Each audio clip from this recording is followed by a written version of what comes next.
Hello and welcome to Reinventing Nerds. Today we have a really special guest for a special time of year too, as we're entering the holiday season. Keith Mangold is a senior manager of IT applications at Make-A-Wish Foundation.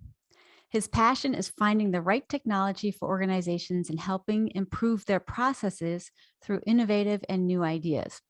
Now, as much as he likes playing with new gadgets and technologies, his specialty is making the tech work for the organization's needs. Today, we'll hear Keith talk about his IT management journey, how he landed his dream job at Make-A-Wish Foundation, and how he's able to be both an IT manager and a Jazzercise instructor. I am very pleased to welcome our uniquely qualified and exceptionally well-rounded nerd to the show. Welcome, Keith. Thank you, Joanie, for having me. What a great, fun introduction. Thank you. Yeah, I'm so pleased that you're on the show. And it's so interesting to our listeners and viewers that, well, this is a show about nerds, but it's funny because as my Jazzercise instructor, I consider you one of the least nerdy people I know. the nerd in the computer stuff rips off and you just dance and have fun, right? Yeah. Well, I had a tiny glimpse during the lockdown when we all went online, and you were the instructor that had the best tech. So I was like, well, he knows his tech. But it wasn't until you actually said that you landed your dream job at Make-A-Wish in IT. I was like, whoa, I had no idea. So I'd like to ask you a little bit about that journey. I'm really curious, and I'm sure others are too. So, we'll get to Make-A-Wish in just a moment, but first tell us about your passion for technology and when you first knew you wanted to go into IT. So, I'm one of those nerds that buys everything new the day it comes out, right? I was that person that stood in line that very first day that the iPhone came out, waited 16 hours in line. I'll never forget that, in North Carolina, it was cold and rainy out and I was standing in line there. But I'm always that person that likes to play with a new gadget. Like my TV, I have the Fire TV, I have the Google TV, I have the Apple TV, because I want to play with it. I want to see what it does. I want to see what I like better, what works best for me in my living, right? And that's where, I think about back in the days. I can go way back in because I'm a storyteller, but just with my parents and the first computer that I got, was, hey, here's this computer. They had no clue how it works. I had no clue how it works, right? And I got the thing and I broke it. And I was like, oh my gosh, what do I do now? I just broke this $2,500 thing. Right. And you're like, how am I going to fix this without, getting whooped by my parents, right? And you're like, okay, I can figure this out, right? And so it was that journey of troubleshooting. It was that journey of not being scared about technology, right? It was, I don't know how this works. I don't know what this button does, or I don't know what this program does, right? But you get it and you figure it out. And that to me is that fun part of that journey of technology in general, where if you stop learning, then you're going to stop advancing your own skills. You're going to stop advancing, what technology is going to do for you. Don't let it stop, And so that's where I like to always play with the latest gadget. My newest gadget that I just got, a Tesla. What is it? A Tesla.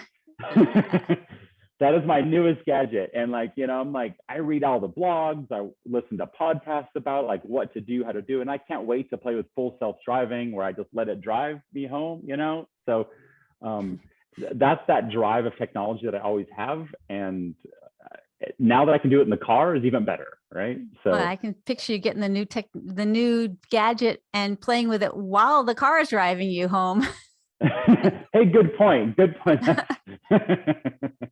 Yes, I could absolutely do that. So yeah, that's a little freaky because I'm a little scared about it. At least the full self-driving part about it. But most technology doesn't scare me. So yeah, I don't know if that's the tech as much as the other cars on the road, right? It is. Yeah, I'm finding myself. I was telling somebody the other day that I'm kind of a little bit more hyper care when I have the car in autopilot mode. You're driving down the road, we've all done it, cars and cruise control, you got your hand on the wheel, you're paying attention but you're kind of not paying attention, right? You know, just in normal driving, right? You can like Mm-hmm. zone out, you can think Right. about your day, you can think about what's for dinner, Mm-hmm. et cetera, right? When I put the Tesla into autopilot, I'm paying more attention to the road at that time than when I'm normally driving, because you're like, okay, is it going to handle what that person is doing, right? You know, Yeah. and so it's a different driving now, where I'm actually Mm-hmm. paying more attention to everything around me, and all my senses are elevated when the car is doing that.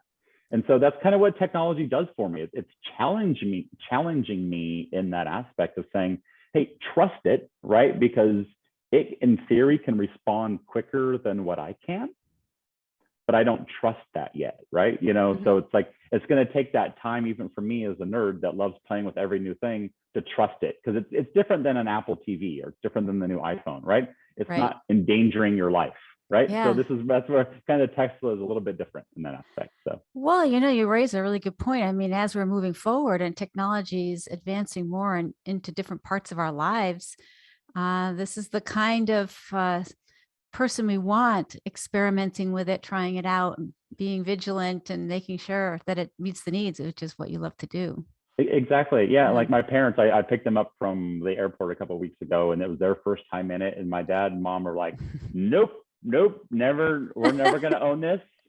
You guys figured out, you know, by the and that's Yeah. okay. I want to figure it out. I want to help make that technology better and safer, and, you know, more useful for generations to come. So Well, that is excellent. I mean, I hear you finding it just so exciting to have this car because of the tech, not necessarily just the status. You know, some people will buy it for that. So yeah, you really got the nerd streak going there. yeah. So, so what is it that you do at Make-A-Wish Foundation, and why is it your dream job? Yeah, so at Make-A-Wish, I'm the senior manager of IT applications. In our national office, we have several hundred employees, and then throughout the nation, we have several thousands of employees across the different chapters. Mhm. And the different applications that we use in the organization, I oversee, you know, our financial application that the organization uses. I oversee our different fundraising applications that we use for people to do fundraising, for our different chapters to have events and collect money for that specific event. And so all of those different tools, I don't say all, but many of those different tools that we use to support our fundraising, to support our financial aspect, to support our brand and marketing, to support our human resources, you name it, those applications come across my desk for what is the right tool to use? Is it being supported correctly? Does it have all the features that it needs? The vendor management to implementing that tool across the board. Mhm. So I see all those different applications and find ways to, when we hear from our different volunteers, we hear from our chapter representatives in terms of, hey, I need a report that does this. I need to get this information out. I work with the different teams in those chapters to say, okay, here's how we're going to get that data out of that system. Here's how we're going to make the technology work for you. One of the big things that we have right now is this major transformation of putting in Salesforce. We have this old system today for managing all of our donors and our constituents and our volunteers. And so we're going through this huge transformation right now to put in Salesforce and put it all in a nice new web interface with new ways to track, new ways to make it easier for the doctors when they're doing the medical eligibility, to the volunteers, so that they can connect better with the wish kids, so they can better connect with the finance teams for submitting expenses, et cetera. So finding a way to connect all of that data is part of my job. And that's a big function that I do, to, hey, get all these different systems that each have their specialty and make them talk together a little bit better. Wow, I mean, that's just fascinating. I mean, because there's so many different angles that you have to pull together to make this work. Yes. Yeah. And 1,000 different people that all have 1,001 different ways that they want it to work for them, right? Oh, One of yeah. the really neat things about Make-A-Wish is so we have the national office, but the national office supports our chapters. Our customers are our chapters. We're not a wish granting side of the organization. So we have like the San Diego chapter or the Los Angeles chapter, the New York chapter, you name it. They are their own independent entity that they can basically run their nonprofit any way that they see fit. They have certain guidelines and rules and best practices that they follow, but they can do things their own way. So we might have the San Diego chapter that wants to use another one piece of application or a piece of software to do fundraising or host an event, right? And then New York wants to do it a slightly different way, right? And so there's all these different ways, and it's part of the national aspect is how can we find a consistent way to marry that technology together? How can we cater to all the needs of our different customers, which is the chapters from the national level? Oh yeah, that is interesting. Yeah. Yeah, that's like customer centric development. It sounds like, a lot of what you're Exactly. dealing with. Yeah. Definitely. Definitely. Well, one of the reasons I was just so excited to have you on my show is because so many of the tech leaders that I'm working with right now, they're struggling to hire and retain talent. Mhm. And they're complaining that they just can't keep up with, the Silicon Valley Mhm. big companies and the salaries and all that. But I keep talking to them about there's more to a job and more reasons for somebody to join a company. And the mission of the company has a lot to do with it. And I would love for you to tell us a little bit about the mission of Make-A-Wish and how it attracts talent and Yeah. anything So, else too that, uh-huh. that attracts the talent. Yeah. Exactly. And so the mission of Make-A-Wish, the textbook description is to create life-changing wishes Mhm. for children with critical illness, right? That is our mission. That's what every day, every email I send, every meeting I have is, what are we doing today and how am I doing it now to make it easier to grant a wish to a kid faster, easier, cheaper, right? Mhm. How can we grant as many wishes as possible in as short a time as possible to get to those kids, to bring that joy Mhm. to every single eligible child that is going through the journey in their life, that we Mhm. can be a small little piece of that to bring them that joy. And, part of why I got involved with Make-A-Wish was just during COVID, my last place. Long story short, furloughed for a while, needed Mhm. something to do instead of staring at TikTok and Netflix, right? Yeah. Started working at a local San Diego startup nonprofit that was delivering groceries to senior citizens. And Mhm. that's what it was. And I was delivering groceries, and then, other long story, got involved in a little car accident, so I couldn't deliver groceries. So I started working in the office packing the groceries. Then I was not being as efficient with packing those groceries. And I was like, man, this piece of paper that we're filling out, it's not fast enough. And these drivers are going 30 different spots to deliver Mhm. the groceries, and it's not there, right? And I was like, how can I make this better? So I created this little software application that managed all this stuff for this little local nonprofit, right? Mhm. And I'd come home every day, like, okay, I got to work on this program. I had this drive because what I was doing was creative with coming up with solutions with technology to make this better. Mhm. But the more important part was, I knew at the end of the day, what I was doing was making the world a better place. I was helping these senior citizens get groceries for free, right?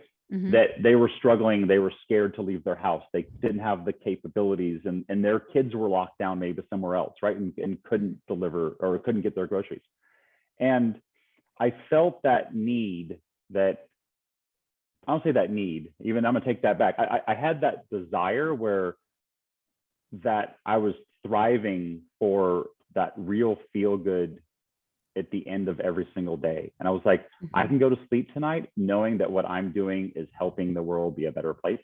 Mhm. Even if it's not delivering the groceries anymore, I'm helping that volunteer, right? Right. That I'm helping that volunteer get those groceries to that senior citizen a little bit quicker, a little bit faster, right?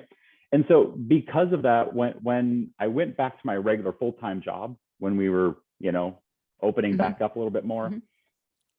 I was like, I'm working for the big man. I'm working for some guy Yeah. sitting in Texas, driving his Tesla because he wants it for status, right? Yeah. you know, um, I didn't find that joy in it anymore, right? And so that's where I started looking for what out there could I do. And I didn't know I was going to go into the nonprofit world, but I saw this job posting for Make-A-Wish, and I was like, you know what? I have the skills that this position needed. I had the background, I had the experience, I had the desire, I had the strength to do this, right? And man, I could make these kids happy. Even though I'm not going to be a wish granter, whole different topic. But I'm not going to do that through my day-to-day job, but it's going to help make the volunteers' lives better. It's going to help make the organization better. It's going to help make these kids better, right? And so that to me is where this became that dream job, where I get to use the tech stuff, I get to use the nerd stuff, I get to find that new technology. But at the end of the day, it's helping. Yeah. And that's how, for me, that's how Make-A-Wish was able to retain my talent, because of the mission, right? It was a product, right? I mean, our product that we do is granting wishes. That product is, and man, I don't know if I'm allowed to even use that terminology of the product of the wish, but that's what we do, right? So that's our end output, right? Is that granting those wishes is our focus. And so how can I best support that mission in the process? And that's where I was like, you know what? I want to go to work and not go to a job. I want to go to a place where I can give back. And Make-A-Wish is great at doing that. And so that's where it was a shift for me from the pay that, yes, in the private industry, always higher, right? You know, to, hey, my heart has changed through COVID, because you've seen how people have come together. You've seen how people have had to adapt. How can I do that? How can I be part of that process? Well, I think that there's a bunch of reanalysis going on of people's lives. I mean, that's one of the things that has come out of this pandemic. I mean, if there are any silver linings, right? But people are starting to say, I want to do something that's better, or for myself or for the world. And you just gave a great example of how to make that shift, and how you can be a part of a mission, even if you're not out the end, working with customers, or the children, or the senior citizens, or whoever it is that you're working with, but your back end, you're creating something that can really help. Yeah. Exactly. And one of the things too for me was, when I was looking at the job postings, was I wanted to be behind a product that I could live and breathe and support, right? And that became really important for me. There was a couple other things I was looking at when I was looking at the Make-A-Wish position. There was a product owner role at another company that had a really neat product. I was like, that's really cool. I can get behind that, right? And then you look at the next company and say, okay, that's cool. They create whatever product, parking meter things. You're like, okay, cool, right? I'm not behind it, right? Like I didn't have a passion for that. That wasn't something that I would use or see that drive in my heart with. And so that's what I focused on. And when I'm interviewing candidates, we have several positions open now in Make-A-Wish in the IT department. And when I'm interviewing candidates, I'm not always looking for 100% of the skill, right? Skill, you can train a lot of things. Maybe you don't check all 50 boxes, right? Maybe you check 45 of them, maybe check 30 of them, right? Of that skill that we need.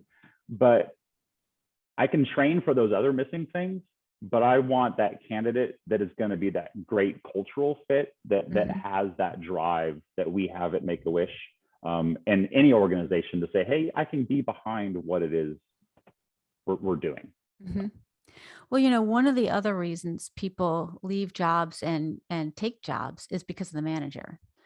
And I see a lot of people leaving now, because one of the top reasons that, has been recorded over and over again in research is people leave because of a bad boss, or at least their perception of what is a bad boss, right? So clearly you're a good boss, you're a good manager.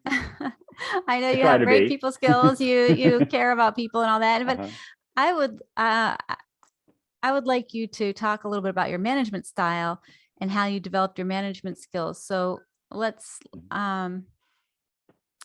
let's start with, how you interact with people. I mean, one of the things you've been talking about all this time is you aspire to have people look at things from different viewpoints. And Mhm. you even say, I've said previously that what your least favorite words are, that's the way we've always done it. You're looking for innovation. How do you get people to get on board and shift gears and be open to new ways of doing things? So through many, many, many sessions of therapy, right? Okay. Yeah. I found that I can't change other people, right? Hmm. Um, you know, so I think a big piece of that comes through changing myself, right? Which is, yes, I might have a way that something I've always done, or somebody's doing something a way that they've always done. And in order to get them to change, I don't even say get them to change, to hope that they change or maybe open their Hmm. eyes, is to make sure I have just as equally, if not more, open eyes. I Hmm. want to hear why they are doing things that the way they have always done it. I want to understand that. Mm. Like, yes, that's my favorite phrase, or my least favorite phrase. Well, that's the way we've always done it. So, and it works. So just keep it that way, right? Like, absolutely aggravating to me. But oftentimes there's value, many times there's Right. very strong value in that. So let me step back and really drill into, why is that always working so well? What is going good about that? Why didn't I know that? If it's working so good, let me open my eyes to Hmm. understanding that practice and that process or that software, and that's why. And I think with that, for me, it's having that open mind myself. I am able to ask the questions that causes them to ask questions further, right? They might say that that's the way it's always been done. That's always worked that way. And just by me simply asking those questions gets them to think and say, well, we could change it that way because that Yeah. might be a little bit better, right? Hmm. And I don't have all the ideas. I don't have most of the ideas, right? Because if they're the person that's in that process and that practice, they're that SME that you trust and you want them Hmm. to know that, right? So let's find and encourage ways for them to think outside the box, to know that that's not the only way to do it. To say, Hmm. maybe it's really just, you just haven't put the energy and effort behind it. And Hmm. now's our time and now's our driver to do that. So Yeah. for me as a manager, it's finding those opportunities for, say, okay, yeah, we'll tackle that one a little bit later. Let's leave it the way that we've always done it, Hmm. right? But this change we're going to make, whether it's a software change or a process change, let's dig into that one right now, and let's have an open mind as terms of what we can change about that if we need to change it. And that's the important, I think, is the if, right? Not everything has to change. Some things are really good that the way they are, and so but me liking to find technology, liking to find the new ways of doing things and keeping that open mind challenges that just simply by Hmm. asking questions. Hmm. And I think that as a manager, that's how I've grown heavily, is by asking more questions than it is actually Right. providing more direction, right? Yeah. If they come to me, one of my employees comes to me and says, hey, how am I going to do this? Yeah, we'll work together, and I'll say, yeah, handle that, or, whatever way, right? I'll give that direction. Tasks, projects, you got to do all that kind of stuff, right? But when it comes to the bigger picture of things, it's really about listening, engaging, and making sure that my mind is just open to the ideas just as much as they are. Yeah. Some of the words that I would use that I think I'm hearing what you're saying, that like in terms of, I don't know, the way I look at things differently from a leadership perspective would be curiosity. Mhm. You're talking about, you're curious, you're asking the questions, and you have empathy. You Mhm. want to hear and understand their perspective, Right. which I thought was huge, right? Because that also, first of all, if you're trying to talk about change, you're immediately taking away people's defensiveness, right? If you're trying Mhm. to understand and see the value that they see. And then the third one is flexibility. You're like, well, Mhm. we don't have to change it. Let's see what the best solution really is for this time, and remaining open to actually not changing. And I don't often hear that. So that's really Yeah. Yeah. interesting. Yeah. Uh, Exactly. Yeah. It's all of those things combined. You can't just focus on any one of them, right? And I think part of that too is also knowing and learning about who you're communicating with and how they communicate. You know, I have one employee A to employee B, right? Two completely different people, two completely different communication styles that you have to learn and understand how it is they respond to your questions. And maybe you have to do your questions through 1,000 emails, right? Because they like to look at the email, they like to process it, they like to think through it, right? But the next person you get to can boom, boom, give you the responses right away. And so that too is how you learn, you know, how your team members work and how different people, you just can't go in and say, we're going to bulldoze the situation and we're going to make change better, right? You know, so you have to adapt to what that person is in the different stakeholders in your process. Yeah, I love it that you said the bulldoze. I've seen so many people run into trouble because of that. They're just driving it through. Yeah. Exactly. Well, yeah, I want to ask you about something else too. I mean, we're talking about making change because that's one of the things you love to do, and also appreciating, not changing. But what about managing teams? I'm curious what you bring is like some of your natural strengths, or what do you think is, you know, sort of your natural way of leading people, and what you've had to do to learn some of those skills? Yeah, you know, I will say for leading teams, I kind of think that one of the things I really like to do is take out the work aspect, especially in a work team, right? Wow, great. Yeah. Yes, we have work to do. As a group, we are striving towards completing a project, right? I consider myself a very warm person, so I want to get to know the people. And I feel that when we take out the work aspect of what we're doing and we remind each other that we are humans, all with cares and needs inside and outside of work, that by doing that and creating those friendships, I'm not expecting everybody to be best friends with everybody else, but when you build those connections, like, hey, Matt, he loves hockey, and we all pitch in to cheer Matt on because we know he has a hockey game next week, right? You know, and we all wake up in the morning and say, hey, Matt, how'd your hockey game go last night? That to me builds the team to where when Matt needs something, he's gonna go to Pam and say, hey, Pam, I need help with this, right? And Pam's gonna have that care and say, hey, how'd your hockey game go last night, right? You know, or sorry, that sucks, you lost, whatever, right? Yeah. And so to me, team building goes beyond just the skills. It's those soft people skills, right? You know, it's putting that human connection to the work that we have to do. And so that's what I like. That's how I do that. You know me from class, you know me from standing on stage, making stupid jokes, having fun, saying things that come out of my mouth that maybe shouldn't have come out of my mouth, and just having fun with it, right?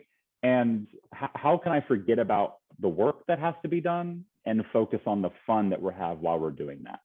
And that's how I like to build my team, in that way. It's probably a very unconventional way to do it. You know, it's not all hoorah, we're gonna, you know, kick butt and do this all together, right? You know, it's hoorah, you care about those that you're working with, because then you'll have that stronger drive to work together, in my opinion. Oh, that's great. Yeah. I mean, like you said, even if you're not best friends, you still care about each other as people and as colleagues and coworkers, and people who you can help and they can help you, and just get some support at the workplace. Yeah.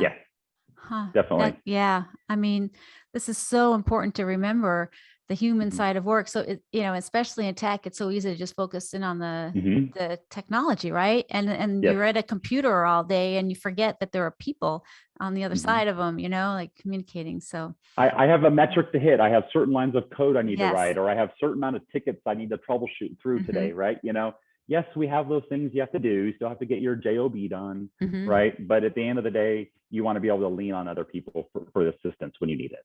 Yeah. That's fantastic. Yeah. I can imagine you're going to get a lot of calls after this show, since you have open recs, right?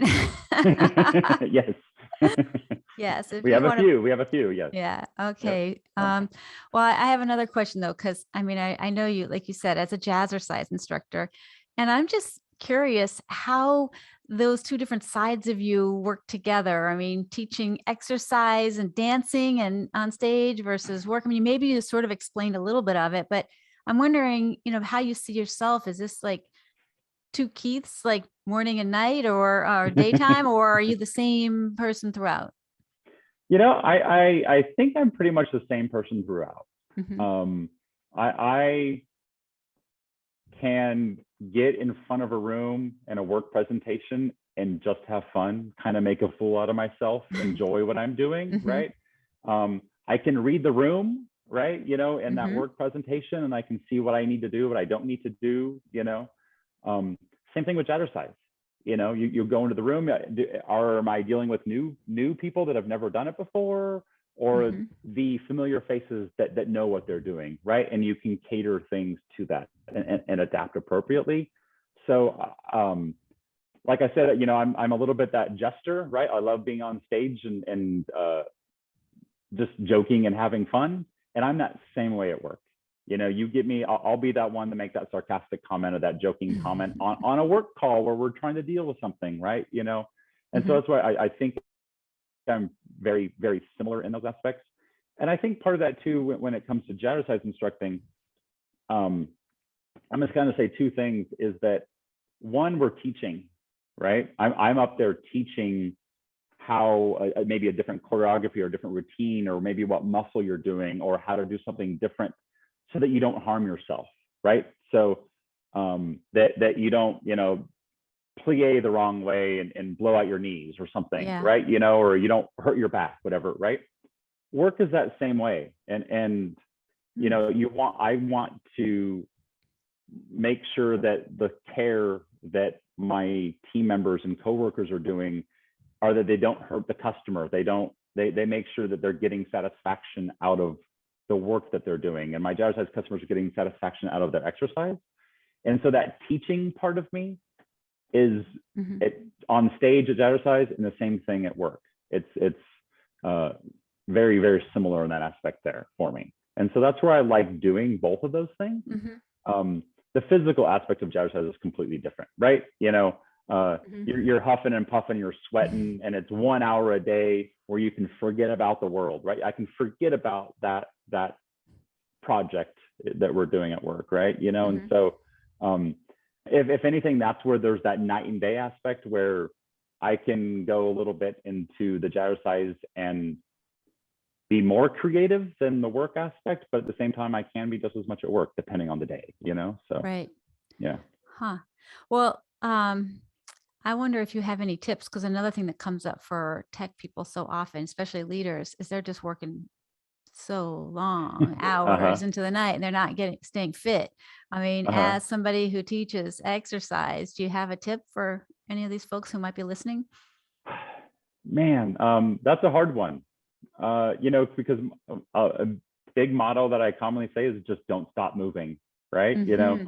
Okay. I mean, this might be a super, super nerdy tip, but if you don't have your smartwatch that is reminding you to get up and move your butt every hour, right? Yeah. I'm an Apple Watch fan. Yeah. 10 minutes from now, it's going to warn me that, hey, you need to Yeah. get up and stand around, right? Yeah. It's a one pre-becoming a Jazzercise instructor. I was addicted to Jazzercise. I just liked the movement, right? Mm-hmm. I would say for me, as an instructor now, it kind of forces me to do it. I don't want to say force, because I absolutely do not force myself to go to Jazzercise, right? Mm-hmm. It's something I love to do. But if anything, it set that time away. Like, force yourself, put that item on your calendar so that people can't schedule that meeting with you, right? Mm-hmm. Set that time, like my calendar's blocked off every day, 5:45 to 6:45, right? Mm-hmm. To be at Jazzercise. Nobody schedules meetings. I know it's at the end of the day, but I even have classes where I'll randomly teach at 9 o'clock in the morning. That's still a calendar item that, people at work know just how just important Jazzercise is to me as Make-A-Wish work is to me. Right. So I've made sure I've communicated that with them. Hey, you know what? This is physical and mental health to be there. And if I can get that 1 hour of exercise in a day, sometimes it's at 9 o'clock when we have to have that other meeting because I'm filling in for another instructor. That to me is just as important. And they know that. I've communicated that to my coworkers that I have to make time for that every day. And so Wow. if Yeah. anything, I would say communicating that physical exertion fitness need to your coworkers would be my tip. Yeah, that is, Don't be scared that you need to take care of yourself, and share with people that you need to take care of yourself, right? Yeah. You know, people will get it. They'll really understand that, hey, yeah, okay, he's going to go do his dancing thing, but you know what? When he comes back, he's going to be mentally more strong because of it. Yeah. That, I mean, you couldn't have said it better, is to make that a priority and communicate the priority. But also by doing that as a leader, you are communicating that that is an important priority for humans and for them to do too, to find a way to stay mentally and physically fit. Exactly. Yeah. Like Matt hasn't asked me, but Matt's one of my team members, the one who was playing hockey, right? You know, if he ever says to me and says, hey, you know what, I have this hockey practice thing I need to do. It's at 3 o'clock today. Can I go? Heck yeah. It's like a no brainer, right? Go take care of that thing that you need to do.